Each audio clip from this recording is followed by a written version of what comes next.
We find ourselves in Dragonstone, where we see Jon Snow, disoriented and confused, after Drogon grabbed him with his claws and carried him to this island.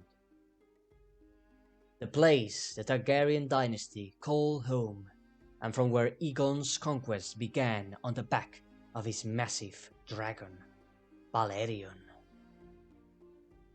At that moment, the last of the Targaryens approached the gates of the fortress and requested entry into the castle.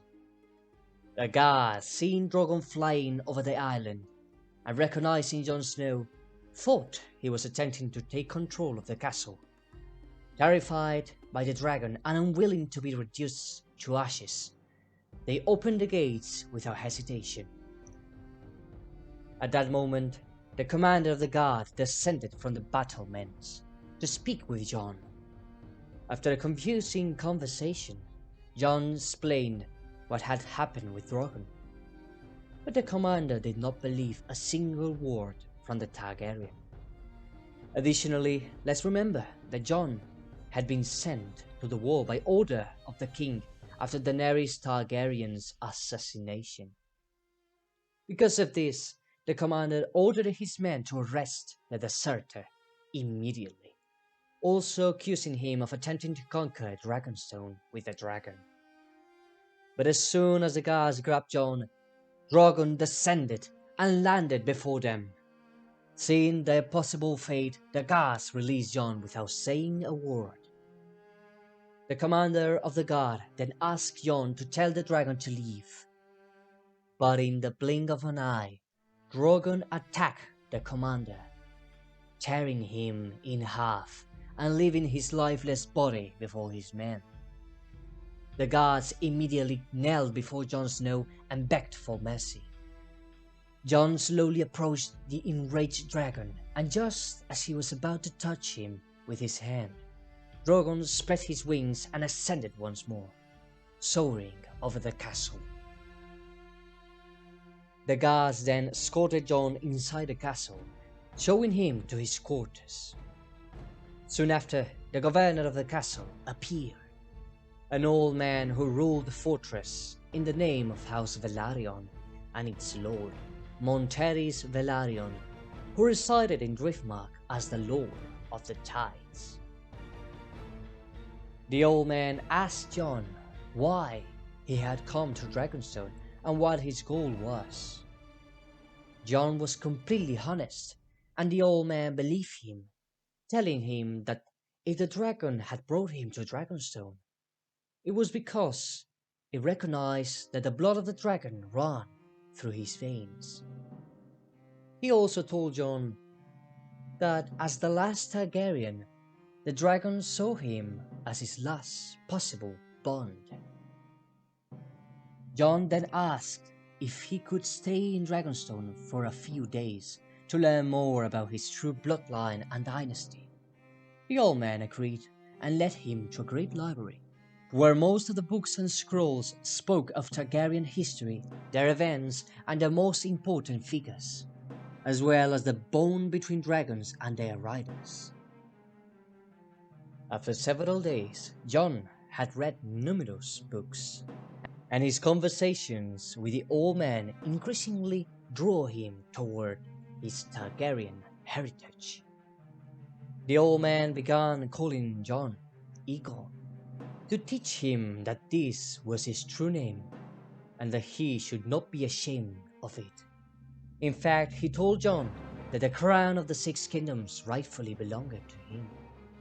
These words started to take root in Jon's mind.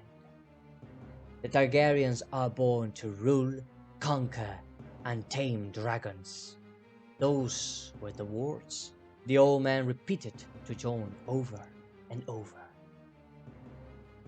Thus, Aegon left the castle with the goal of taming Drogon.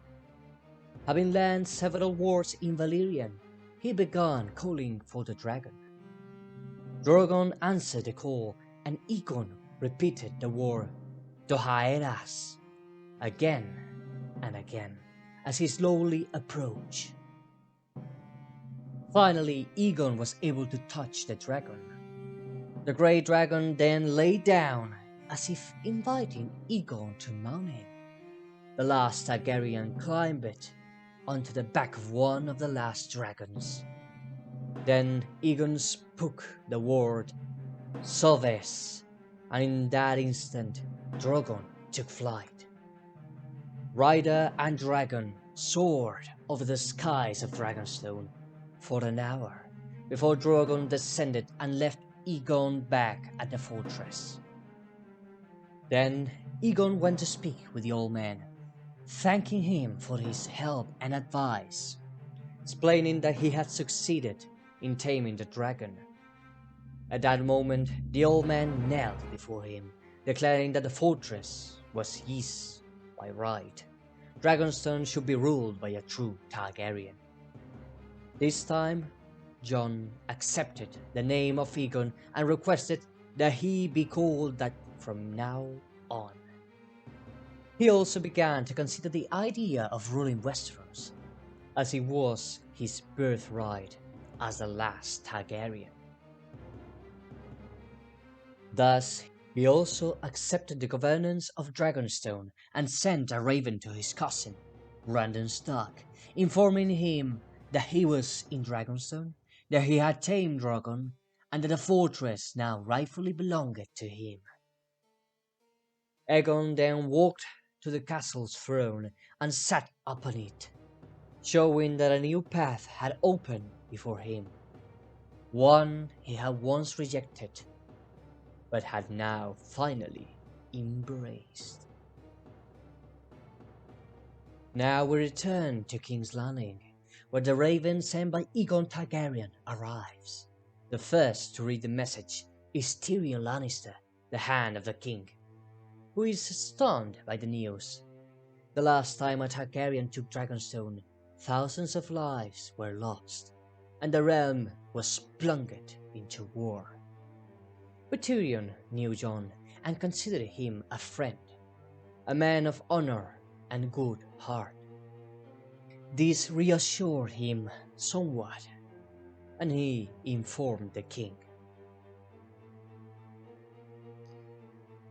Brandon Stark, upon hearing the news, was initially confused. He had thought his cousin was beyond the wall with the wildlings, and now he was in Dragonstone with a dragon under his command.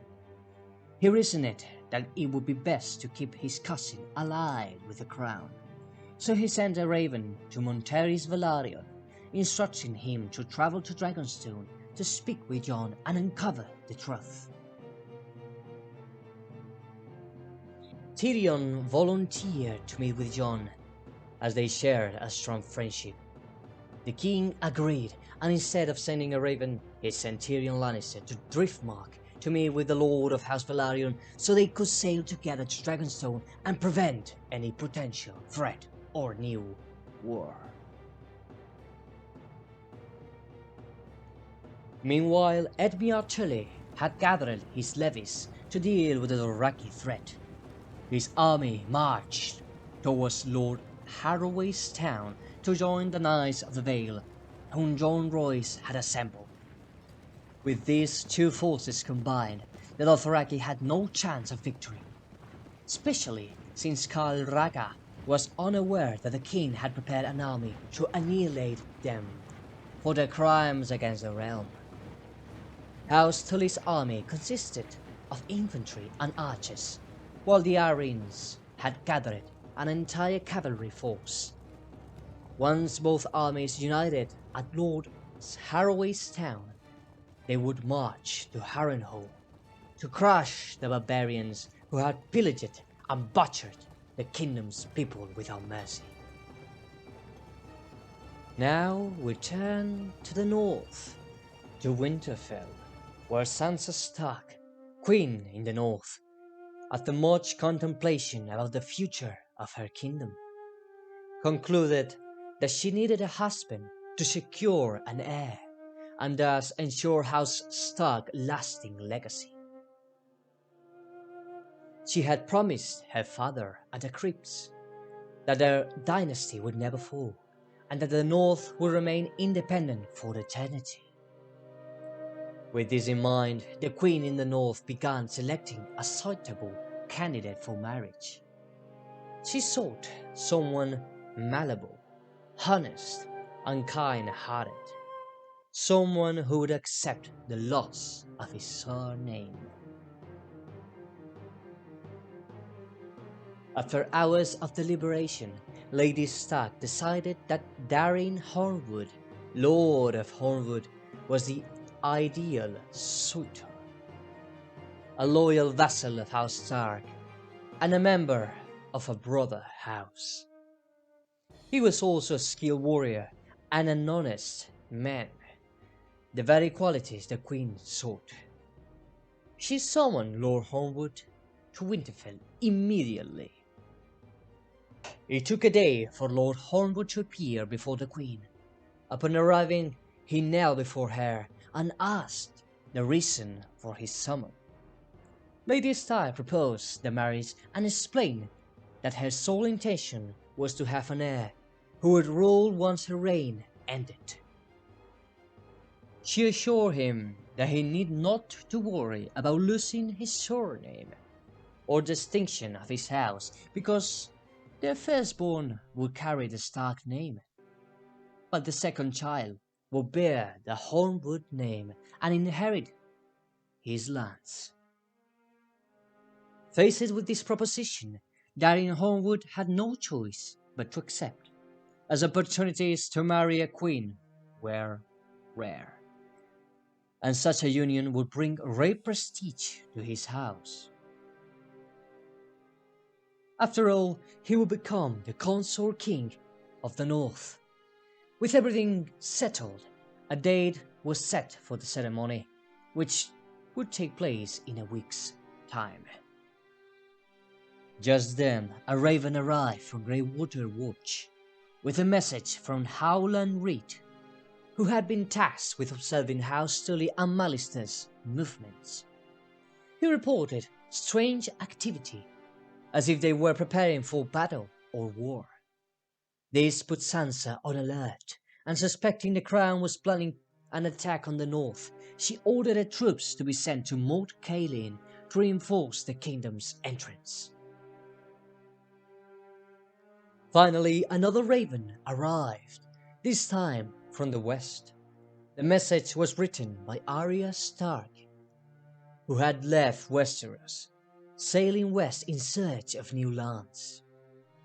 Indeed, the message confirmed that they had discovered strange lands full of nature, where they had spotted a new civilization. The people there wore unusual dark armor, and their castles bore similarities to those in Westeros, yet they seemed to blend into the dense forest. Arya noted that the people appeared to perform strange religious rites before three statues, depicting three unknown and distinct gods. Soon, she would make contact with this civilization.